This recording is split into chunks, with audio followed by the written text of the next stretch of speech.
Shalom, selamat pagi Bapak Ibu Saudara yang terkasih dalam nama Tuhan Yesus. Di Gemar Gerakan Membaca Alkitab Rutin GSJA Peniel Surabaya dan GSJA Anugerah Cabang Kemendung, di hari Selasa tanggal 15 Maret 2022. Mari Bapak Ibu Saudara yang terkasih, kita akan belajar akan kebenaran firman Tuhan. Saya juga masih belajar dalam hal ini untuk semakin hari semakin berkenan di hadapan Tuhan. Bapak Ibu Saudara, mari kita baca. Ada satu berkat yang luar biasa yang saya peroleh secara pribadi, dan ini menjadi satu bentuk perubahan karakter yang kita harus lakukan dari hari ke hari, Bapak Ibu Saudara. Nah, di sini dibutuhkan satu hikmat bagaimana kita supaya nantinya hidup kita semakin berkenan di hadapan Tuhan. Bapak Ibu Saudara, di Amsal ayat 22 ini ada satu ayat 24 Bapak Ibu Saudara ya. 24 begini bunyi firman Tuhan. Jangan berteman dengan orang yang lekas gusar. Jangan bergaul dengan seorang pemarah, Bapak Ibu Saudara. Ada satu hal yang bijaksana saat ini Bapak Ibu Saudara. Ada satu nasihat yang luar biasa dari kebenaran firman Tuhan di sana. Di situ dikatakan jangan berteman dengan orang yang lekas gusar. Bukan berarti di sini Bapak Ibu Saudara kita pilih-pilih teman atau pilih-pilih orang, tidak Bapak Ibu Saudara. Tetapi kita harus bijak dalam hal ini Bapak Ibu Saudara.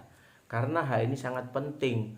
Supaya apa? Bapak Ibu Saudara, kalau kita berteman dengan orang yang lekas gusar dan bergaul dengan seorang pemarah Bapak Ibu Saudara, tanpa tersadari ya Bapak Ibu Saudara, karakter kita yang sebetulnya kita ini tidak suka marah karena seringkali berteman dengan orang yang lekas marah, yang lekas gusar Bapak Ibu Saudara, tanpa tersadari itu mempengaruhi, itu akan mempengaruhi kehidupan kita. Gaya kita akan menjadi seorang pemarah karena kita berteman dengan orang-orang yang pemarah. Coba Bapak Ibu Saudara, orang pemarah itu Bapak Ibu Saudara selalu membuat satu pertengkaran.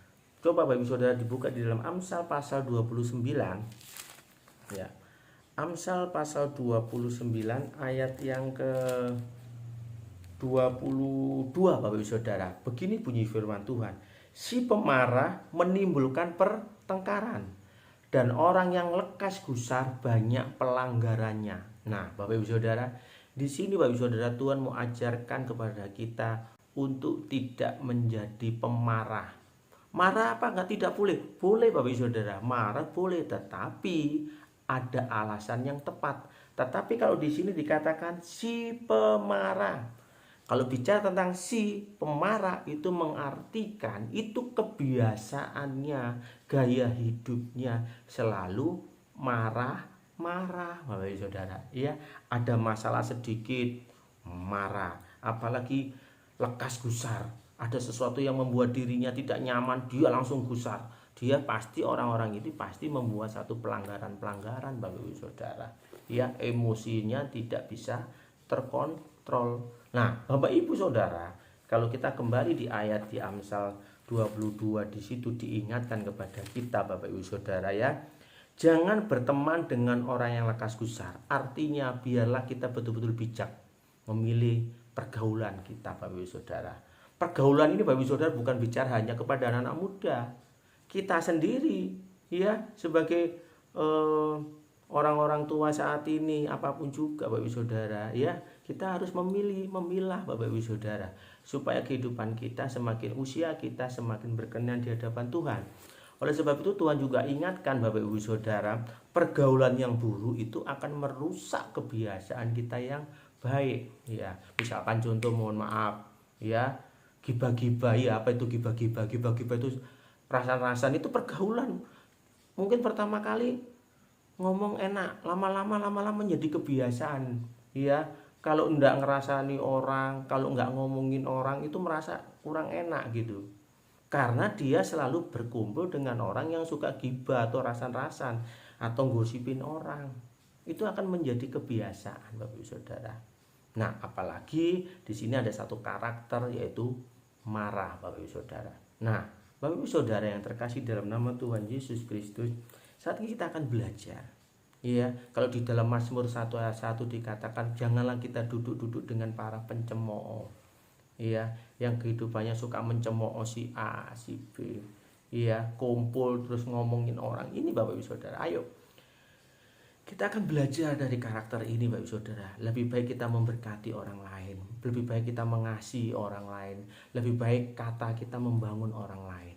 Iya, daripada kita menjadi pemarah-pemarah. Ya Bapak Ibu Saudara, sehingga keluarga kita, ya, di pekerjaan kita, dimanapun kita berada, kita menjadi berkat Bapak Ibu Saudara, sehingga orang lain tuh nyaman dengan kita. Harusnya kita ini mempengaruhi yang baik Bapak Ibu Saudara ya, karena kita tahu perbendaharaan hati kita, kalau perbendaharaan hati kita ada kasih, saya yakin tutur kata kita itu tidak akan menjadi tutur kata yang menyinggung orang lain. Ya, ada masalah sedikit marah-marah. Bapak Ibu Saudara, kalau seseorang sudah marah-marah, mohon maaf, ya, yang dikeluarkan itu pasti kata-katanya itu pasti menyakitkan. Ataupun kadang-kadang bisa kata-kata kotor yang keluar dari mulut kita. Iya, Bapak Ibu Saudara. Ini karakter pemarah ini Bapak Ibu Saudara. Jangan sampai terjadi dalam kehidupan kita. Oleh sebab itu Bapak Ibu Saudara, dengan kita suka baca firman, kita suka berdoa, ya, mengundang kuasa Roh Kudus mengalir dalam kehidupan kita Bapak Ibu Saudara, sehingga kuasa Roh Kudus itu Bapak Ibu Saudara membuat hati kita tenang, ya, hati kita tenang, hati kita ininya nyaman Bapak Ibu Saudara. Nah, Bapak Ibu Saudara yang terkasih dalam nama Tuhan Yesus, mari saat ini kita belajar, ya, belajar bergaul, ya, dengan orang-orang yang betul-betul mengejar kerajaan surga Bapak Ibu Saudara ya, yang semakin hari supaya kita semakin hidup berkenan, hidup kudus di hadapan Tuhan Bapak Ibu Saudara. Puji nama Tuhan Bapak Ibu Saudara. Mari kita akan belajar untuk menjadi orang yang tidak pemarah, ya, tidak pemarah. Apalagi kita nantinya bergaul dengan orang yang suka marah, malah jadi berantem, malah tidak bisa menjadi berkat. Oleh sebab itu Bapak Ibu Saudara, mari cari teman, ya, cari pergaulan, cari komunitas yang membawa kita semakin hidup kita berkenan di hadapan Tuhan Bapak Ibu Saudara. Karena ini adalah akhir zaman, pengaruh dunia, pengaruh sekeliling kita Bapak Ibu Saudara. Puji nama Tuhan. Mari Bapak Ibu Saudara yang saat ini mungkin, ya, terpengaruh oleh orang-orang sekelilingnya yang menjadi hidupnya menjadi pemarah atau hidupnya menjadi gusar. Ayo saat ini kita sama-sama bertobat. Kita mau hidup kita berkenan di hadapan Tuhan, supaya nama Tuhan dipermuliakan. Puji nama Tuhan. Kembali ya Bapak, kami mengucap syukur buat berkat kasih yang Tuhan sudah berikan buat kami. Tuhan berikan hikmat buat kami, supaya kami Tuhan boleh mencari pergaulan yang berkenan di hadapan-Mu. Tuhan, kami boleh mencari pergaulan Tuhan yang tidak mempengaruhi hidup kami untuk pengaruh yang buruk dalam kehidupan kami Tuhan.